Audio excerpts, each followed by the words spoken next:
নমস্কার। আজকে এখন যে ভিডিওটা তৈরি করছি পুরো কমপ্লিটলি ম্যাথমেটিক্স এবং সঙ্গে কিছু জেনারেল ইন্টেলিজেন্সের কিছু টপিকস নিয়ে আলোচনা করব। যারা আমার ভিডিওগুলো দেখেন তাদেরকে আমার আন্তরিক প্রীতি, শুভেচ্ছা এবং ভালোবাসা জানাই। এবং সঙ্গে সঙ্গে যারা ফেসবুকের ছবিটা অস্পষ্ট হয়ে যায় মাঝে মাঝে নেট প্রবলেমের জন্য, কিন্তু ইউটিউবে গেলে পরিষ্কার ভিডিওগুলো আপনারা দেখতে পাবেন। আমার একটা ভিডিও ইউটিউব চ্যানেল আছে, Gopal Bera world of math MCQ and GI, ওখানে সাবস্ক্রাইব করুন। এবং ভিডিওগুলো ইতিমধ্যে প্রায় 100টার মতো ভিডিও তৈরি আছে। যারা ম্যাথমেটিক্স এবং জেনারেল ইন্টেলিজেন্স শিখতে চান বাংলা মিডিয়ামের মাধ্যমে, বাংলা যারা শিখতে চান তাহলে আমাকে আমার ইউটিউব চ্যানেলটা সাবস্ক্রাইব করুন। আমার ইউটিউব চ্যানেল সাবস্ক্রাইব করার পরে আপনারা ভিডিওগুলো দেখতে থাকুন। এবং এখন যে প্রোগ্রামটা করছি সেটা হচ্ছে ম্যাথমেটিক্স এবং জিআই এর উপর কিছুটা প্রোগ্রাম করছি, দেখুন আপনারা। প্রথম যে প্রবলেমটা ম্যাথমেটিক্সটা একদম সহজ প্রবলেম। কী দেওয়া আছে বলছে 25, 25 এবং 30-র মধ্যে তৃতীয় সমানুপাতি কত হবে? 2014 সালের রেলে পরীক্ষায় পড়েছিল। 36 হবে না 32 হবে না 34 হবে না 38 হবে? তাহলে 25 এবং 30-র তৃতীয় সমানুপাতি, এটা আছে 25 আর আছে 30। আমরা তৃতীয় সমানুপাতি এক্স ধরলাম। তৃতীয় সমানুপাতি এক্স হলে এটা বাই এটা সমান এটা বাই এটা, এটা বাই এটা বলতে 25/30 সমান 30/x। এবার কোনাগুনি গুণ করে দেবো। 25x সমান 30 গুণিত 30 বা x সমান হবে 30 গুণিত 30 ডিভাইডেড বাই 25। কিচ্ছু জানা যাবে না।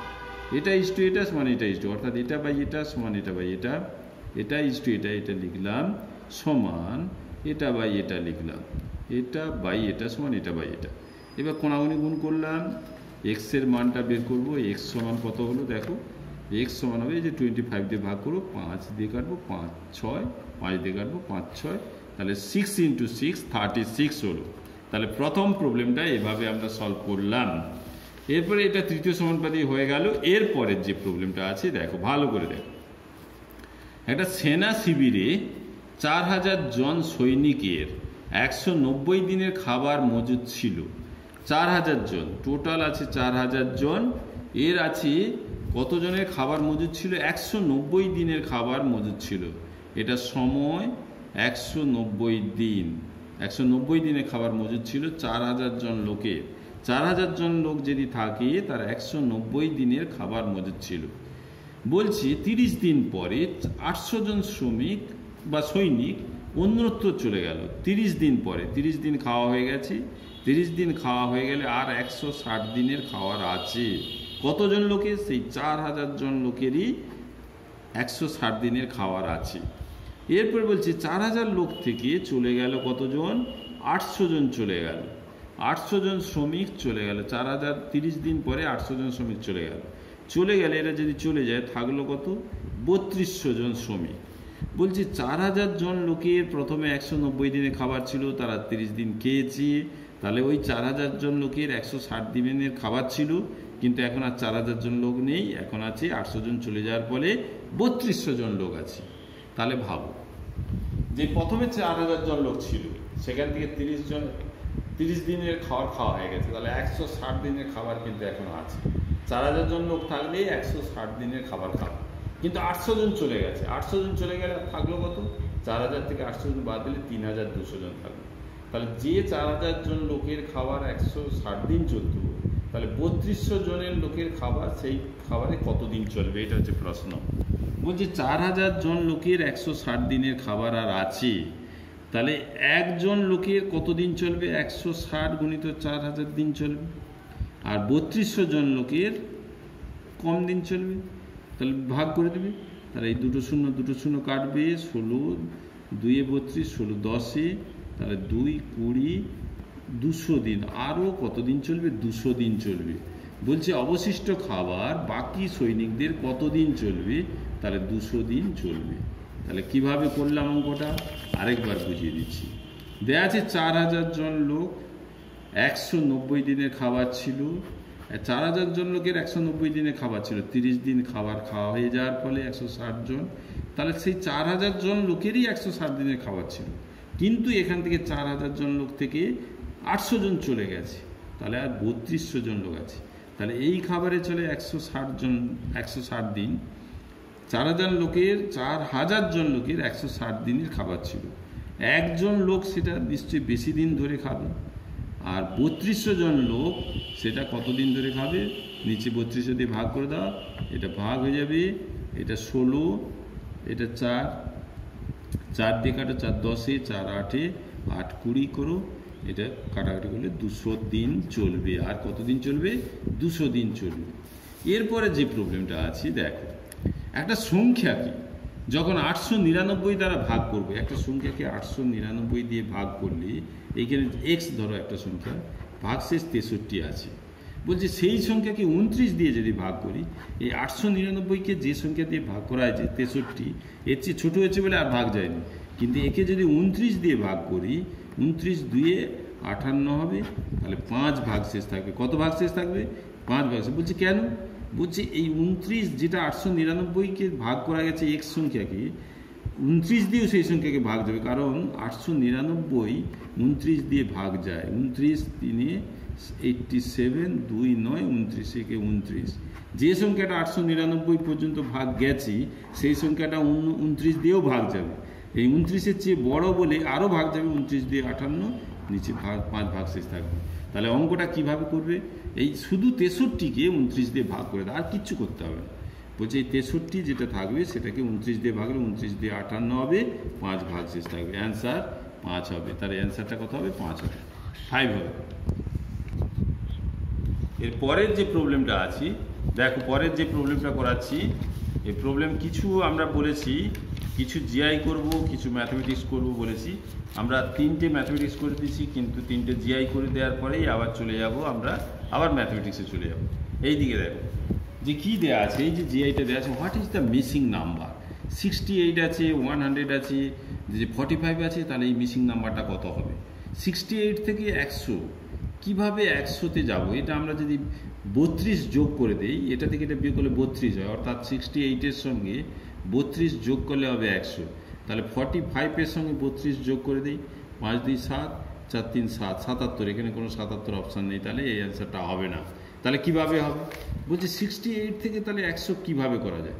আমরা 6 স্কোয়ার প্লাস 8 স্কোয়ার, এই যে 68কে লিখতে পারি এটা স্কোয়ার প্লাস এটা স্কোয়ার, এটা স্কোয়ার প্লাস এটা স্কোয়ার, অর্থাৎ 36 প্লাস 8 স্কোয়ার মানে 64, এটা যোগ করলে হবে 100, এই 100 এসে গেল। তাহলে একই রকমভাবে 4 5 এটা স্কোয়ার করে যোগ করে দাও, 4 4 16, 5 5 25, যোগ করলে হবে 41। তাহলে অ্যান্সারটা হবে 41। তাহলে কি করলাম? 6 8 ছিল, স্কোয়ার করে যোগ করলে 100 হলো। 4 5 আছে, স্কোয়ার করে যোগ করলে 16 প্লাস 25 হবে 41 হবে। তাহলে অ্যান্সারটা হবে 41। এটা হয়ে গেল। পরের যে প্রবলেমটা আছে দেখো, ফাইন্ড দ্য ওয়াট বের করতে বলেছে। এখানে ওয়াট কী হবে?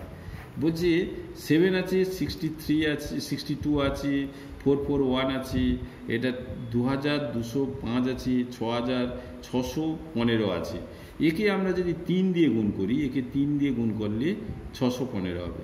একে আমরা যদি 5 দিয়ে গুণ করি, 5 একে 5, এটা 5 দিয়ে 3 5, তাহলে এটাকে আমরা কত দিয়ে গুণ করব?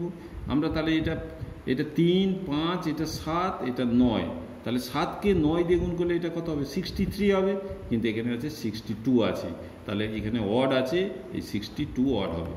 কারণ এখানে 3 দিয়ে গুণ করতে, একে 3 দিয়ে গুণ করতে এটা আসছে, একে 5 দিয়ে গুণ করতে এটা আসছে, তাহলে একে নিশ্চয়ই 3 5, একে নিশ্চয়ই 7 দিয়ে গুণ করলে হবে, একে 7-এর পরে এটা 9 9 7 63। আচ্ছা 63কে আমরা 62 তো আমরা অড বলেছি, এবার 63 হওয়ার কথা, 63কে আমরা 7 দিয়ে গুণ করি, 63কে 7 দিয়ে গুণ করলে 7 3 21, 2 742 2 44 441 এসে গেছে। তাহলে এটা অতি অবশ্যই কত হবে? 63 হবে। তাহলে এটা হচ্ছে ফাইন্ড দ্য ওয়াট হয়ে গেল। এরপরে যেটা আছে দেখো, এখানে আছে B4 দেওয়া আছে, E25 আছে, G49 দেওয়া আছে, K121 আছে। ফাইন্ড দ্য মিসিং টার্ম কী হবে? B আছে, B হচ্ছে 2, E হচ্ছে 5, মানে +3 করে দিতে হয়েছে। এটা +3 করলে 8, B আছে, E আছে, G আছে, K আছে, G আছে, E মানে +3 করলে +8 হয়, H হবে, এটা H হবে, এটা জি আছে, জি 7 আছে, ই হচ্ছে 5 আছে, বি হচ্ছে 2 5 7, ও আচ্ছা 11। এটা ভালো করে দেখে নাও কি আছে, B4 আছে, ভালো করে বুঝে নাও, B4 আছে, B4 আছে, B4 মানে 2 স্কোয়ার 4 আছে। তারপরে E25 আছে, ই মানে পজিশন 5, ইর পজিশন লেটার 5, 5 স্কোয়ার আছে। তারপরে G7 সব মৌলিক সংখ্যা আছে, 2 আছে, 5 আছে, 7 আছে, 2 5 7, 7 আছে, এটা হচ্ছে 7 স্কোয়ার, 7 স্কোয়ার মানে 49 হবে। তারপরে কে আছে 11, 121 আছে, কে 11 স্কোয়ার হলো। তারপরে আছে এম হবে, এম হচ্ছে 13 স্কোয়ার 169 হবে। এখানটায় তবে একটা ডিস্টার্ব হয়েছে, 2 এর পরে 3 একটা থাকার কথা, C9 থাকার কথা, সি হচ্ছে 3 স্কোয়ার হলে 2 3 5 7 11 13 এরকম হতো। তাহলে এখানটায় অতি অবশ্যই একটা প্রশ্নে একটা ডিস্টার্ব C9 অতি অবশ্যই এখানে থাকার কথা ছিল।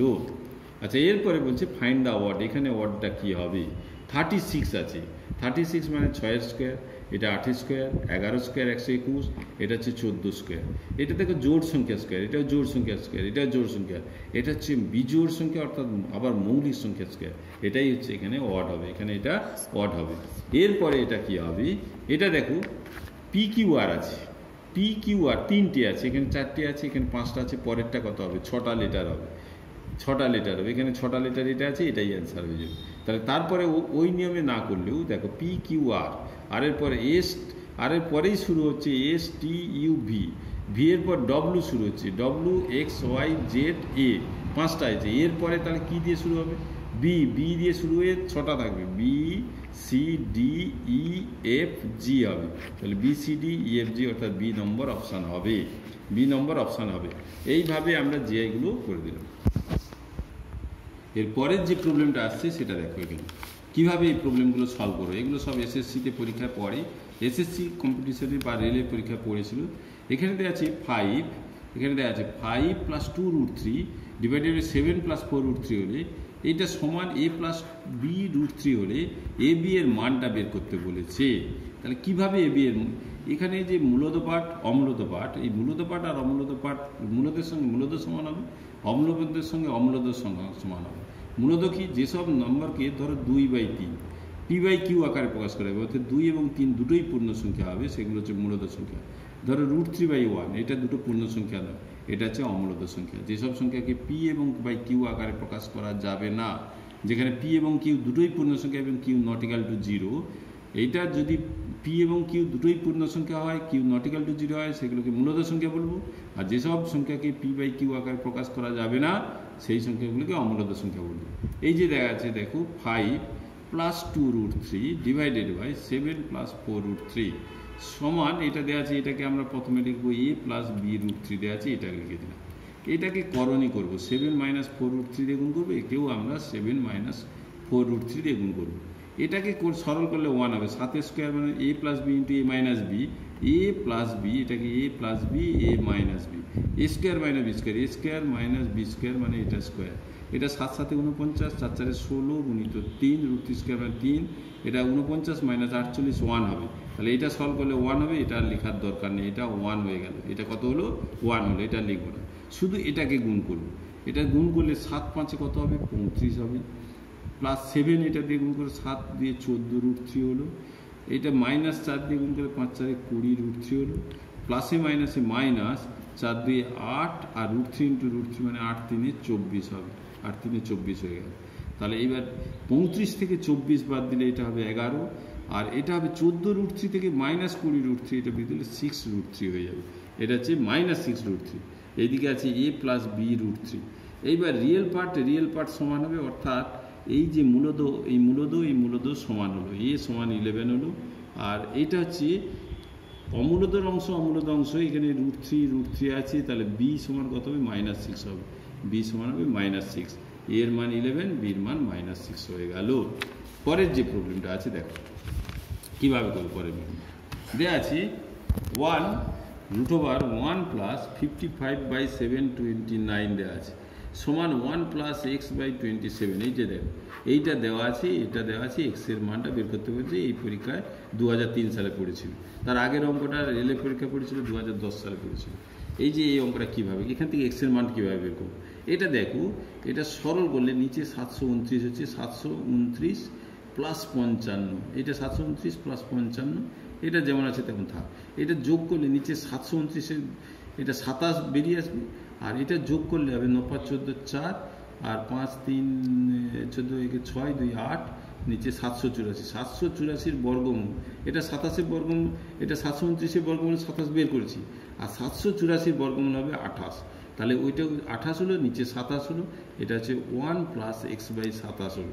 এটাকে আমরা লিখতে পারি, আমরা এটাকে 1টাকে এইদিকে নিয়ে আসো, 28 27 মাইনাস 1 সমান এক্স বাই 27, এটাকে লসাউ করলে নিচে 27 হবে, 27 মাইনাস 1, 27 মাইনাস 27 ডিভাইডেড বাই 27 হবে, 27 27 কেটে যাবে, এক্স সমান এক্স, এক্স সমান 1 হয়ে যাবে, এক্সের মান কত হবে 1 হয়ে যাবে। তাহলে এক্সের মান কত পাবো, এখানে 1 পেয়ে যাবো, তাহলে এক্সের মান 1 পাবো। এটা সলভ করলে কত পাবো, আরেকবার দেখে দিচ্ছি, 28 27 মাইনাস 1 সমান এক্স বাই 27, এইটা এই যে 1টা নিয়ে এলাম, নিচে 27 লসাগু করবো, 28 27 থেকে 27 সমান এক্স বাই 27, এটা 1 বাই 27 এক্স বাই 27, 27 20 থেকে 1 সমান এক্স হয়ে গেল, তাহলে এক্সের মান কত হলো 1 হলো। এর পরের প্রবলেমটা দেখো।